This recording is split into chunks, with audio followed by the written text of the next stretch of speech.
este sentido en muchísimos varones, como también hay liderazgos de rango masculinos en muchísimas mujeres.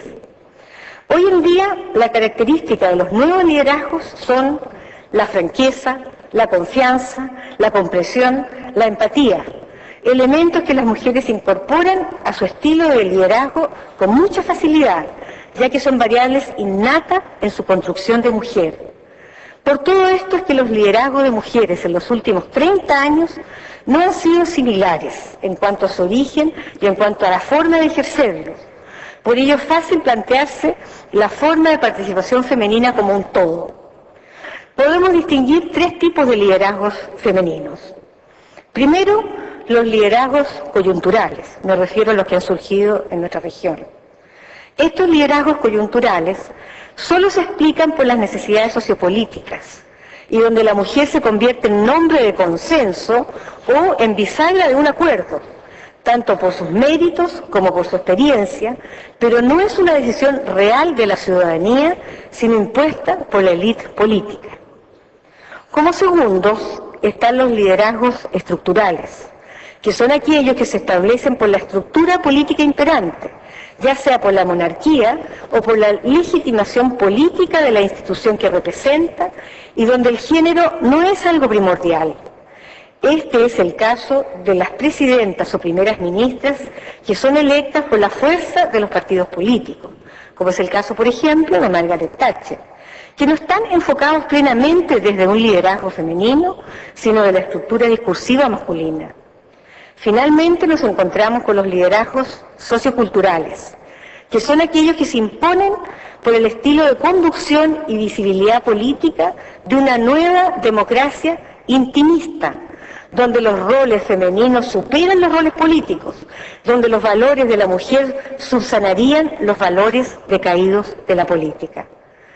Estos 3 tipos de liderazgos pueden coexistir y se establecen en distintos esquemas de poder según los distintos tipos de relaciones que tiene la mujer con la sociedad, pues se reafirma que en el fondo es esa relación la que da legitimidad al verdadero liderazgo de la mujer en la política. Es aquí donde podemos sentar una tercera premisa.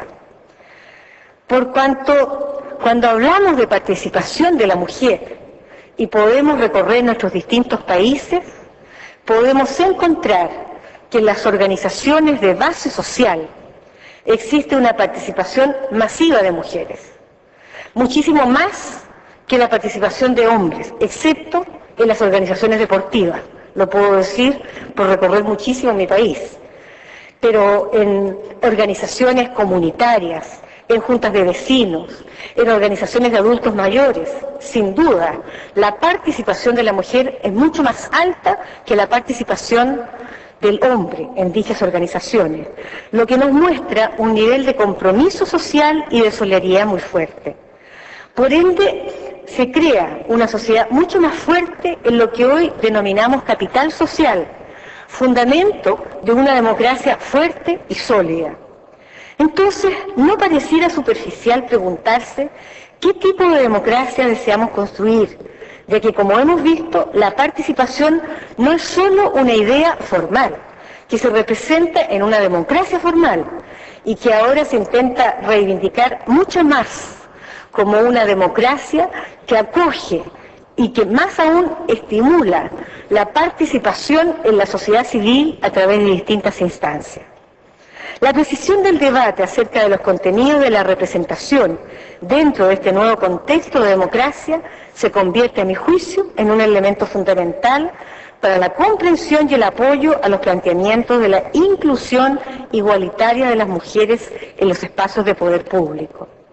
De esta manera, tras las premisas descritas en las formas de participación e inclusión de la mujer, queda la duda en el ambiente si es posible apoyar o rechazar medidas de discriminación positiva, pues ellas en realidad no entregan igualdad, sino que en el fondo benefician a un sector a la vez mayoritario, pero excluido culturalmente la idea de una democracia políticamente formal.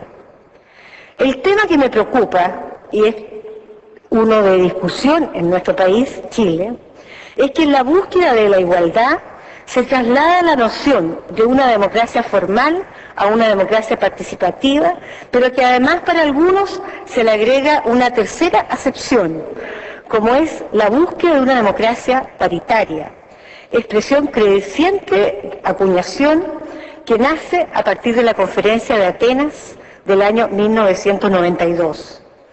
La investigadora María Teresa Gallego nos relata que este proceso hacia la paridad se inicia en el momento que la diferencia sexual se elevó a categoría política para excluir a las mujeres y que este proceso solo se cerrará cuando de nuevo la diferencia sexual sea plenamente aceptada como categoría política para la inclusión de las mujeres. Por ende, nuevamente al intentar legitimar la democracia mediante compensaciones, puede convertirla en una democracia tutelada por sus imperfecciones. Lo cierto es que también es difícil no dar opciones de mayor participación si no se rompen los enclaves socioculturales que marginan y automarginan la mujer. Ahora bien, tras presentar lo que entiendo sobre la participación de las mujeres en política en América, creo necesario entrar en la historia que nos ha traído a esta testera. Y para ello debemos remontarnos a fines del siglo XIX y principios del XX, para realizar una retrospectiva general del continente, cuando las mujeres estadounidenses son las primeras reconocidas en iniciar una activa campaña para la consecución del sufragio.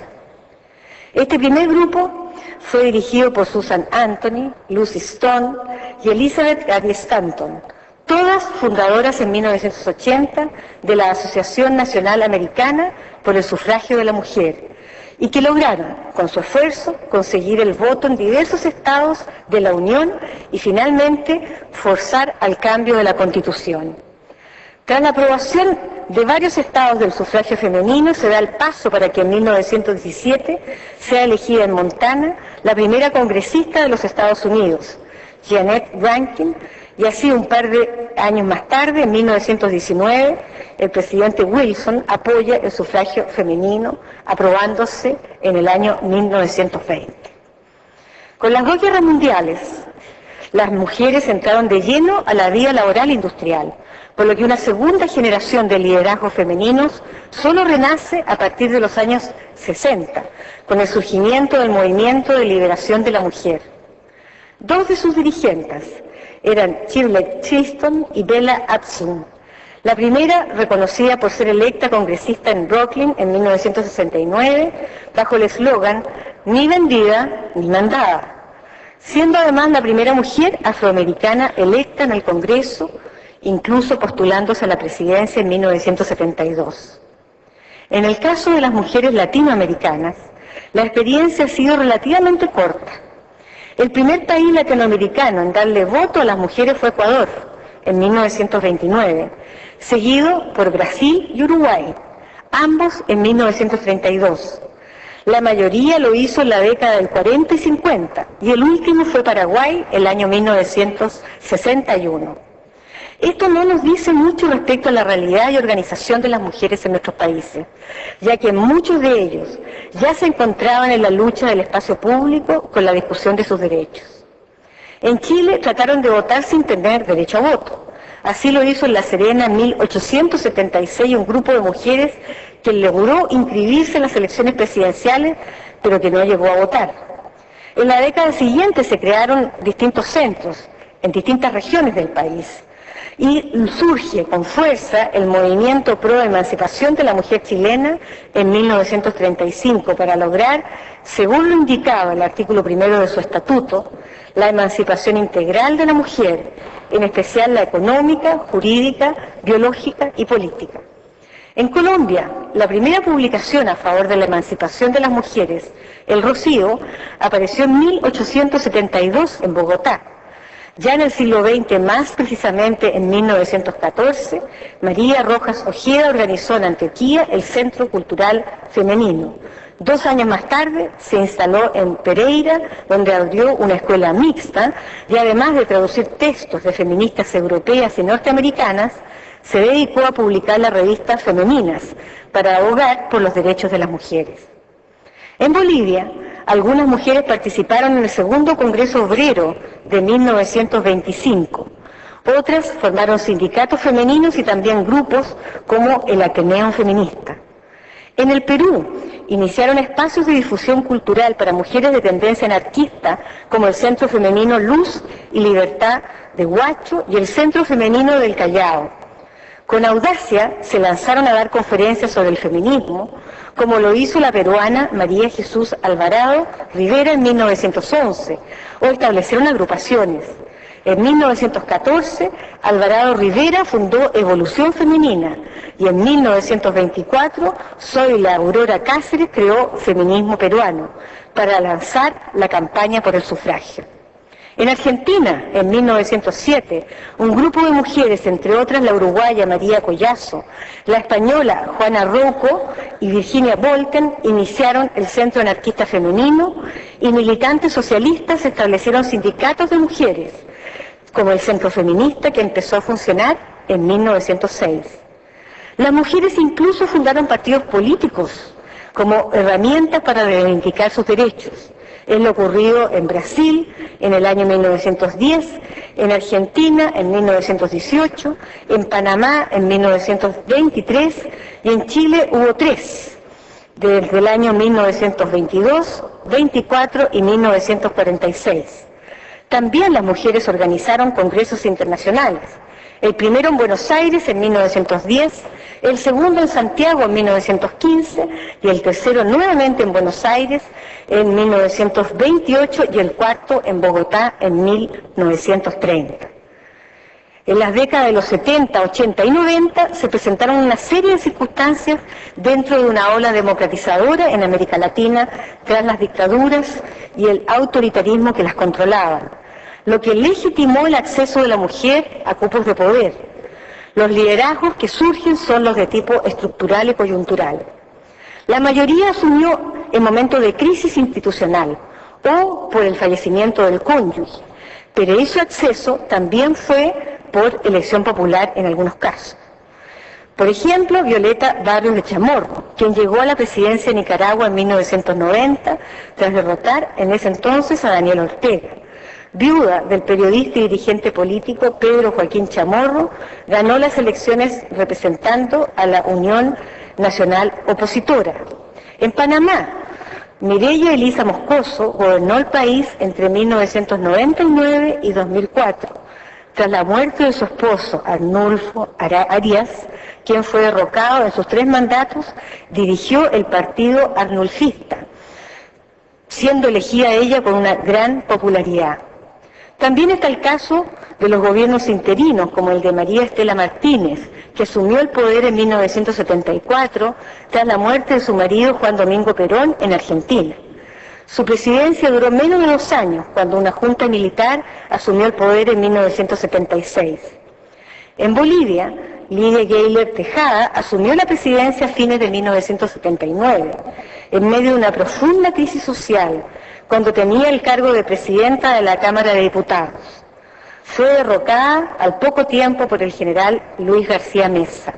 En Ecuador, la vicepresidenta del país se proclamó jefa de gobierno en 1997, tras la destitución de Abdalá Bucaram. Su mandato se extendió por 5 días, luego que el Congreso designara como nuevo presidente interino a Fabián Alarcón. En el Caribe hay que destacar con creces los niveles de igualdad y equidad de género alcanzados en algunos de los países. Algo que es posible explicar, a mi juicio, por las fuertes influencias de la cultura política europea en sus sociedades. De aquí nace la primera mujer electa presidenta de América Latina, que fue Janet Rosely Jagan, presidenta de Guyana en 1997. La estabilidad política del gobierno de estas lideresas caribeñas se demuestra con Mary Eugenia Charles, que fue primera ministra de Dominica desde el 21 de julio de 1980 hasta 1995, convirtiéndose así en la primera Prime Minister de todo el Caribe. Otro caso a recordar es el de María Liberia Peters, quien fue la primera ministra de Antillas Holandesas desde 1984 a 1986 y luego siendo reelecta. Tenemos también diferentes casos